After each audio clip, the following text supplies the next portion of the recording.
Chris, thank you so much for the time. How you doing today? I'm good. Good to talk to you. Good again. Good to see you again. You as well, yeah. And the circumstances are a little bit different this time because we're definitely going to talk a little bit more about your book, but you're about to be here in Austin this weekend, taking part in the pre-race festivities for NASCAR at COTA. This is not your first year covering NASCAR at COTA. NASCAR has been here in the past, and IndyCar is actually having a race on Fox prior to that as well. So it's just a big day of racing on Fox on Sunday. Yeah, nice to have that combination of style. Obviously, I remember F1 being at Austin when they ran at the Circuit of the Americas COTA before even NASCAR went there. NASCAR went there and loved it. And we've been there a few years and have had some really good races and a good time. We've been in Austin, Texas, but this year they've redesigned the road course, so it's a 2.4 mile course. Almost looks, visually almost like some kind of garden tool when you get an overview. But it'll create a little more drama and give some guys, I think that normally we don't see at the top of the leaderboard or winning races an opportunity. So I've excitedly told a couple of people that I'm getting to speak with you today for the radio show and podcast. And they're like, "Oh, what are you talking to Chris Myers about?" And I'm like, "Well, he had a book that just came out. We discussed that previously, but he's actually going to be here in town because NASCAR is at COTA." And I've gotten a couple of confused looks like, wait a second, NASCAR is supposed to be going around an oval track, and COTA clearly is not an oval track. So, Right. what is it that you enjoy about watching NASCAR races play out at someplace like COTA, Chris? Well, the old joke is before you, and I, again, didn't grow up a gearhead, but after 25 years of covering this up close in NASCAR and some interviews from ESPN before I even went to Fox to do the pre-race show, still my family car guys, so I knew a bit about it. But people tease, hey, it's all about left turns and left turns. So this, road courses, we have usually had a race in Sonoma. There's Watkins Glen. There's various road courses, and this they're going to have more than last year. Now this will be the first of 6 road courses on the schedule, so I think it just creates, not just for us as someone covering it, but for fans, the idea that, okay, there's more twists and turns. It's a little tougher to watch in person. It's been my experience when we've been at Sonoma, but I just think it adds an element. And they used to have, Trey, it's funny, there used to be NASCAR drivers were snobby about it. It was about road course when there were a few they would bring in ringers for their race teams, guys who specialized in that area, and they'd slide them in. But over time now, NASCAR drivers have adapted, and I think that's overall the good thing. Whether it's coming from super speedways like the first 2 races to now a road course, and you have short tracks on the schedule. So the more variety, I think ultimately, if these are the best drivers in America, and they are, then they should handle all kinds of tracks. I mean, Chase Elliott, he has the most wins at a road course among active drivers, but in the last, since they've gone to this next gen car, this is the 4th year of it, he hasn't quite adjusted as well as some others, like Ross Chastain, for example, or even Tyler Reddick. So that's what I like about it, that it creates a different challenge for drivers. It's a different viewing experience, and again, it gives a little bit more of a wide open race. Maybe not as wide open and as crazy as Daytona and what we saw in Atlanta. Really, 2 drafting tracks, Daytona Super Speedway like Talladega, mile and a half Atlanta, which has become one of the hot races in the last few years as well. So it's a big adjustment, but I think the drivers enjoy it. It's crazy to just look back on your February 2025 this year. I mean, my gosh, you covered just about everything under the sun. You were in New Orleans, your old home, for the Super Bowl. You were at Daytona. You were the host of the Westminster Dog Show as well, which I find really cool. And now you're here in Austin covering NASCAR for Fox. Man, it's just a whirlwind for you. When do you get to catch a break during the year, Chris? I get a little downtime, but by the way, I love to be busy. It's a little too busy because things are compressed. You have to kind of keep up, especially study the breeds of dogs, because even though my family, we've all been dog lovers, and my wife's son, they help with rescue dogs and that type of thing. So we're around them a lot, but that's the really different kind of prep for that. Since football, baseball, NASCAR, you're kind of keeping tabs throughout the year, as I would as a fan, and then obviously it's a little bit of a different angle as a broadcaster. So I like that. I like doing a variety of sports and a variety of things. I think it's kept it fresh for me, for someone who started as a teenager and really just loves sports and people in sports. I mean, that's really a part of it all. So it keeps it interesting, but there is downtime. I mean, for example, when Fox, our NASCAR season for us comes to a close, over the summer, June, July. That's when I have some downtime. I'll do some studio baseball, but that's kind of my not traveling family vacation, whatever you want to call it. Although the benefit of traveling sometimes, if we can work it out with family, when I'm on the road for something and we wrap up, whether it's in New York for the dog show or in New Orleans to see old friends at Super Bowl week, I do take some time to kind of enjoy the atmosphere and old friends and people that might be there. Yeah, I got to tell you, and you talked about this in the book a little bit. There's just something magical about watching games in the Superdome. I don't know what it is, and I'd never been there before. I guess it was when Texas beat Georgia in the Sugar Bowl several years ago. There's just something in the air, and I know part of it is New Orleans, and New Orleans has that magic in general.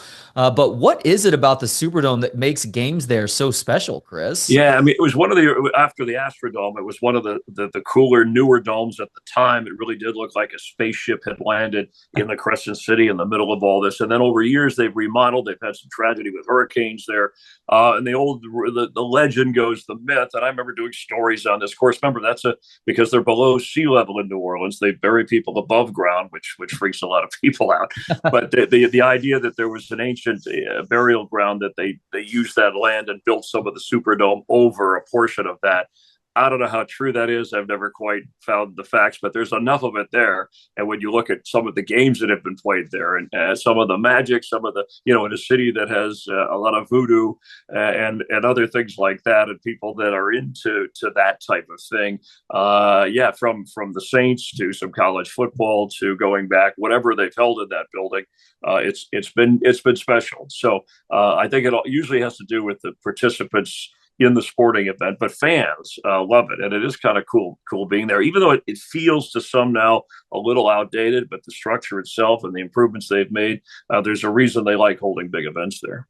Yeah, and you also have to be careful also. Like, look, I lived in Chicago several years ago and was there at the end of Old Wrigley into New Wrigley, and there were parts of Wrigley that definitely needed to be upgraded. Like going to the bathroom, rubbing elbows with other Yeah. dudes in these troughs that were filled with ice. Okay, we can upgrade the bathroom situation, but there's also a point where you maybe go a little bit too far and you end up losing that mystique too as part of the process. Yeah, and Fenway did a pretty good job with that too. And Dodger Stadium, which is now the third oldest, I think, stadium, and the oldest, in terms of Major League Baseball stadiums. Well, the Bulls too. When they moved to, the United said the new building was great, but boy, you missed just and same with the Boston Garden. I mean, these new facilities are great for all that. But maybe it's also because of what happened in those buildings too. And you look at a place like Madison Square Garden where we did the Westminster Best in Show, the dog show, and still that building, when you think of Ali fought there, and some of the great moments with the Knicks and the Rangers historically. So that adds to whatever a building has, and they've been around a long time and have gone through a lot of renovations as well. Did you have to catch yourself at times with the dog show of not treating it more like a football game as you're calling the action? Because there's a sort of calmness, a sort of stoicism that you naturally emit that is a little bit more difficult to do when you're calling sports. Were you able to keep yourself pretty calm when it came to calling the pups? Yeah, I have to. It's more it's not the energy of obviously an NFL game. It's a little more like calling them. I didn't do a lot of calling baseball, but it's got that more conversational.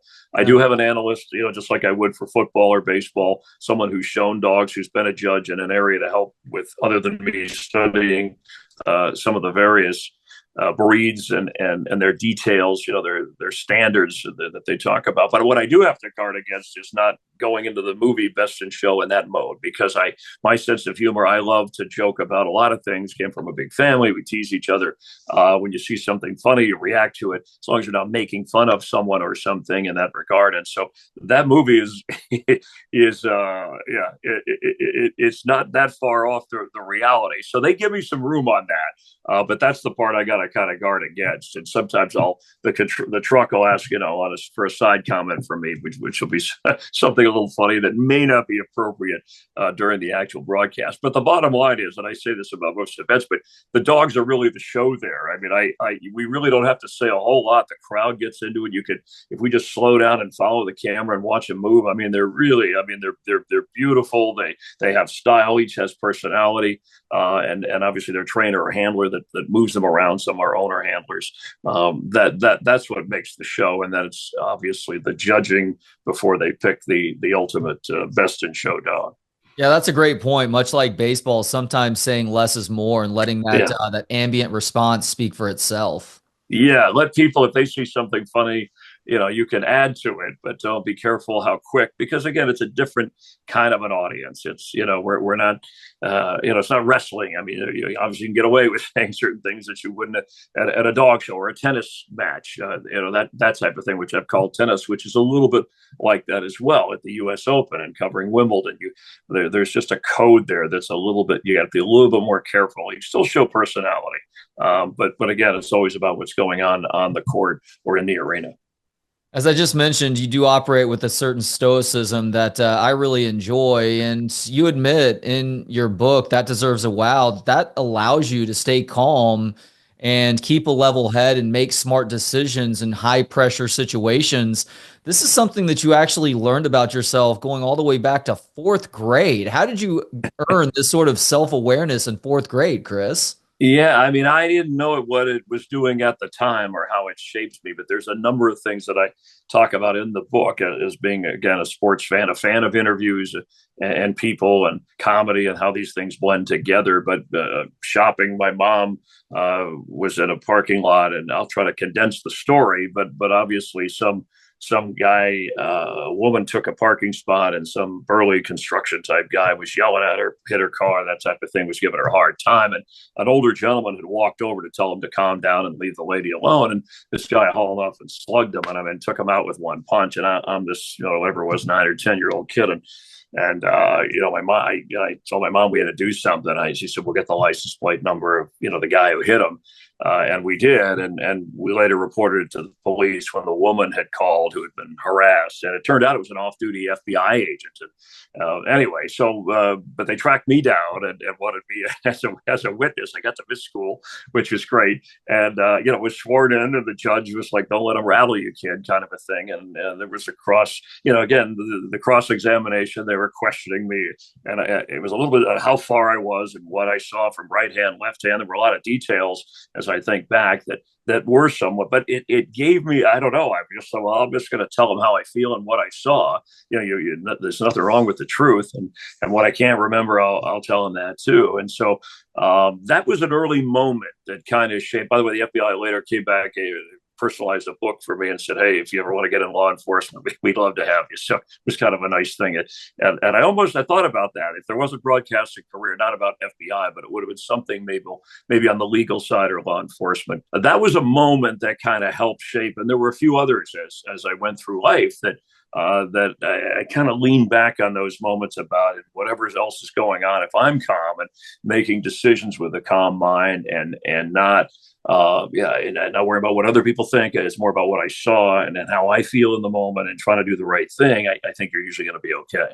Well, that's pretty incredible self-awareness also in fourth grade to be able to admit that you don't know something, because we all are guilty of trying to make it sound that like we're smarter than we are. I've got a couple of kids. I've got a 10 and 8-year-old. One of them is in fourth grade, as a matter of fact. She is wicked smart, but I'm constantly having to tell her, hey, as smart as you are, sometimes I don't know is the smartest answer you can possibly give.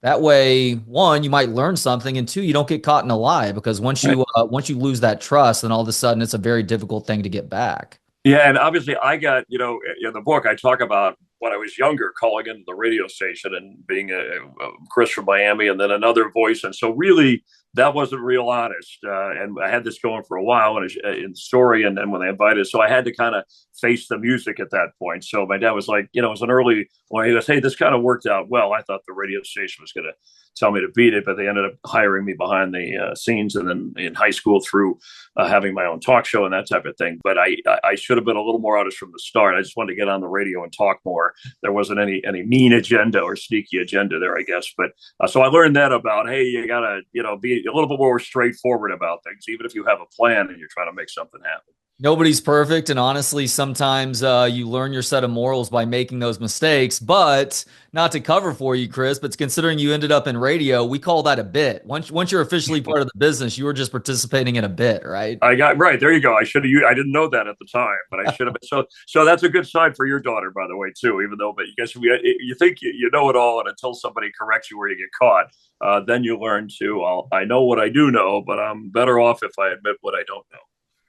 So you were an old soul as a kid, which is not only evidenced by what we just talked about, but you've literally been writing your aspirations and expectations out and carrying that around with you since you were a kid. Considering all you've accomplished in your career and your life, what are some of your current goals and things that you hope to accomplish in the near or long-term future? Yeah, it's funny. I've had the list. Things change a little as you check them off. Work in a Super Bowl, and host an interview show, and get to do this or cover a World Series. And some of them exceeded the goals and expectations that I had, because I was very fortunate with a decade at ESPN and then 2 decades plus at Fox, and there was some local radio and some TV involved there, and really worked around a lot of good people, and that's part of it, who helped me do my job or pushed me to do a better job. So I kind of like where I am with doing a variety of things. I mean, the next checklist, there aren't shows, maybe some kind of show that deals with sports fans at another level, not like a call-in complaining show, hey, our team sucks, or I'm a diehard and they lose all the time. But maybe that's just one thing that I've kind of thought about when I put on my goal list. But there are other things now about helping certain people, which I've done in broadcasting behind the scenes. Some things with family, ways to kind of just improve my relationships with people that maybe haven't been so good over the years. Those are on the goal list now that I have a little more time to focus on those. And I think if I work on those, then other good things will happen. But in terms of sports, to be able to call NFL games and to be able to do a national studio baseball highlight show, to do a pre-race and cover NASCAR and on Fox. And so maybe something, if not just more of an interview. I really enjoyed those up close years when that was kind of the only game in town. Now we have on social media and podcasts, and I've dabbled in that, but I haven't found the right chord. That is probably something on my goal list that I have to, because one thing about the goals, you can't just, some of them are broad strokes, but if you really define specifically when you put them on your top 10 list there, I think it really helps you narrow your focus to zero in on that and make that happen. Well, that's a sort of goal or dream setting, right? Like pursuing your dreams through these goals that you're trying to accomplish. But one thing that I've learned, and I was a lot like you as a teenager, while all my friends were listening to the latest, coolest music on the radio, and I listened to a little bit of that as well. I was also tuning into the Ticket in Dallas in its early years, and it made me want to be in that profession. And even though I am still in sports radio in a sense, pursuing those dreams has allowed me to realize other dreams as well. Like I love interviewing people. I love conducting Right. conversations. It's a bigger passion than any individual sport now, maybe outside of Texas Longhorn football. For you, you're obviously in NASCAR and you do a great job with that. That's not something you expected maybe 30 years ago. Is there anything else that you learned about yourself or something that you love doing as a result of your pursuit of this dream? Yeah, I mean, similar, the interview process really is something that I enjoyed talking to people. As I mentioned, a big family with relatives. I enjoyed watching, along with sports, a lot of interview shows.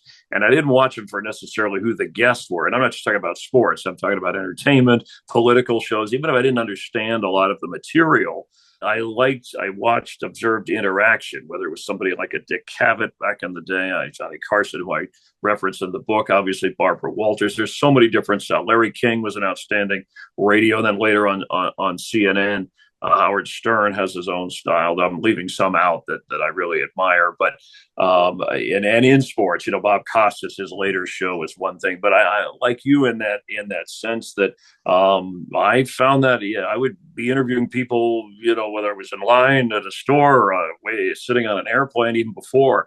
I got into the business. And I just think everybody has a story to tell. Like I've told you before, my philosophy was after that first interview with Ali, interview that, treat people, the famous person like a regular guy like a famous person, the line from that movie, Almost Perfect. And that evens out. That way you're not intimidated, but you don't overlook anybody who's got a story to tell. So I think I found that I could be a better listener sometimes, shaping interviews. But again, there's different type of interviews. And this format that we have here is very good. And that's what I liked about Up Close. Whereas so many sports World Series, so you get, one or two questions or maybe three or four pre-kick after the game, whatever it is. And that's a different kind of a challenge. But the actual interview is something that I'll admit I love that just as much as I do. And that's one thing about NASCAR too. It's a very different kind of the drivers are so focused and in an area that it's tough to bring sometimes other personality out in them because they almost have to have that tunnel vision. There's some coaches like that in football and some other sports, but we all have interesting stories beyond just our profession. And the more I think I get to ask people about that, the more fun I have. I love what you just said there. Treat celebrities like normal people and normal people like celebrities. Of course, the old cliche goes never meet your heroes. I only think that's partially true, though, because I've met some world-class humans who are also famous people. Going back to my time in Chicago, and I've probably mentioned this too much on the radio show now, so I apologize if anybody's tired of this, but I'm going to keep talking about it because Ernie Banks was not just Mr. Cub because of how good he was on the baseball field. It was more so with how gracious he was with his time. Anybody who approached him, he took the time not only to take a picture or sign an autograph, he would look them in the eyes and ask them questions about them. And he left them walking away from that experience feeling so special. He did that with countless people in the Windy City over the years that when I had the chance to meet him, and I did so on a couple of occasions, I was like, wow, this is amazing. He is exactly who you would hope somebody like this would be. Is there anybody like that for you that you met and maybe you knew a little bit about, but you walked away saying that this person is even more impressive as a human than they were a sports figure? Yeah, I do reference, and not enough, because he was on when I first did Up Close. He had been on the show a few times, and Ernie Banks was one of the nicest human beings and sincere about it. Not just the artificial handshake politician kind of nice, but it is that old line about so it's not so much what you say to people, it's how you treat people when they walk away. That's what they remember, and he certainly. Well, I mean, there's those kinds of positive people like Dale Brown, that former LSU coach, was one of those guys. John Wooden, I mean, historically going back. Pete Carroll, still to this day, from whether it's USC or what, has that same kind of, people sometimes think that his energy, at 70 plus now with the Raiders is fake. That's really who he is. So those people come along and you appreciate them. They're real. They have a job to do, but they make you feel special or important. And yeah, that's a good thing. And I think usually, when you do meet your heroes, and sometimes you can tell if they're sports heroes, if they're having a bad day or they're just maybe not willing to talk. I think you got to sometimes cut them some slack if they're really famous. I mean, that's one of the reasons I got to know Bill Murray very well. I just treating him like a regular guy, and I think he really appreciated that. And I was like, okay, well, now we're good. We can hang. We could just talk about sports and talk about our families, and if you want to, we eventually will get into movies and things like that, or people I worked with. But that usually, as authentic as you can be within the environment, I think makes a difference. But yes, Ernie Banks was one of my favorites, and of course I had to ask him about not, being one of the greats and not having that ring, just like or winning it all, just like a Dan Marino or so many through the years of Barkley at Ewing, and he handled everything so gracefully, as a guy to talk to. One of my favorites. I don't know if you've talked to your good friend Bill Murray recently. He did write the foreword for this book, but he's actually on tour right now with a band, and they're coming to Boston later in March, and I'm going to see that show. I have no idea what to expect other than getting to watch Bill Murray perform music on stage. Yeah, well, he's always had kind of an from his bad SNL skit, when I say bad, where he plays the lounge singer. I think it's yes, right. Yeah, and he does Star Wars. It's the whole. But so he's got this hidden thing of when I go to his charity golf event. But he does have a real. It's funny because he has a real taste for for music, and even those voices and what is, but he guitar playing, he dabbles in that. But his charity golf event's got some athletes, but it's Chicago athletes, but it's he's got an eclectic group of musicians. It might be a drummer from one band and a guitarist from another, or a bass player from a, or, backup singer, a vocalist and it's a blend of country and rock and somebody who plays the cello. And so this is just kind of a fun hobby for him, and he gathers people. I haven't seen it. I haven't really talked to him much about it. But I know it's something he really enjoys. It's kind of like, once you've done a lot of movies and, serious roles and funny roles and, and you just like people and hanging around doing music, that's kind of what this is. So when I have seen clips of it, I don't know. Of course, the music is loud. I don't know how on key he is, but you will be entertained when he's actually performed at his golf event with his guys, and his brothers play instruments and get up and sing, and it's just it's a heck of a lot of fun. So you met Bill as a result of his work and your work in the early days of the ESPYs. I'm not going to ask about Bill Murray here. I'm going to ask about something else ESPYs related, because Norm Macdonald has one of the all-time great award show monologues. I think it was around 97, 98 maybe. It may have been a year or two before that. Were you still at ESPN, and were you in the crowd when Norm just basically took a flamethrower to the place with his opening monologue? Yeah, kind of like, well, he had that SNL problem that got him fired, but, making jokes about O.J. Simpson, who was a close friend of, I believe it was Don Ohlmeyer. At least that's the background story. Yeah, and I actually interviewed a couple of, we pre-taped with Norm, and I think Tony Danza, some of the guys who played a host or did monologues back for the ESPYs. Again, that's how when Bill Murray started doing that as well. But I don't remember exactly what his monologue was about. I only heard about it afterwards, and I was there, but I was probably backstage, hanging out. Paul Rudd, believe it or not, was a presenter one time, and Joe Theismann. Got to meet him, but in his early years, it was right after he did Clueless, right? Remember the funny movie with Lisa Silverstone, and he was a great guy, and I could see, but again, very authentic, and I could see stardom in him, and still a great guy. I just haven't seen him lately. I know he's a big Chiefs fan, but no, I don't. In terms of seeing that in person, and Norm was cool to hang with. Norm was a big gambler, bettor, sports guy, and he had all kinds of other vices, as he would call them, but he was funny.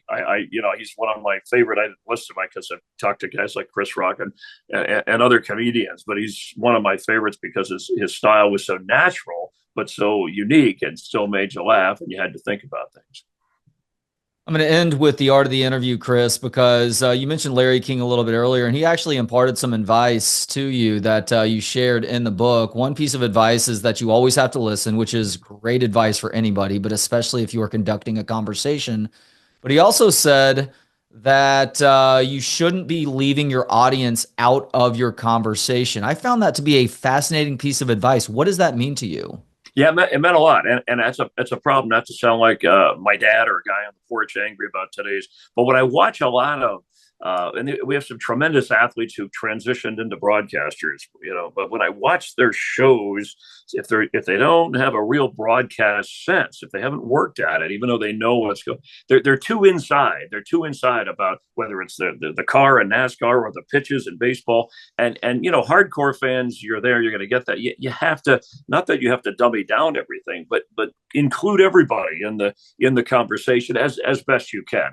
And you can still give inside information and show off your knowledge in that way. That stuck with me. So even in doing a story, from Larry King's moments, and also to the follow-up question, as I think I've told you before, you listen, but that follow-up is when you get the better answer, or in most cases, a real revealing answer from somebody. You don't want to ambush anybody. You're not trying to trick anybody. And from Johnny Carson, I always learned to get people comfortable. If they're comfortable, then they're going to be authentic, and then they're going to tell you more. So yes, I don't leave people out of the conversation.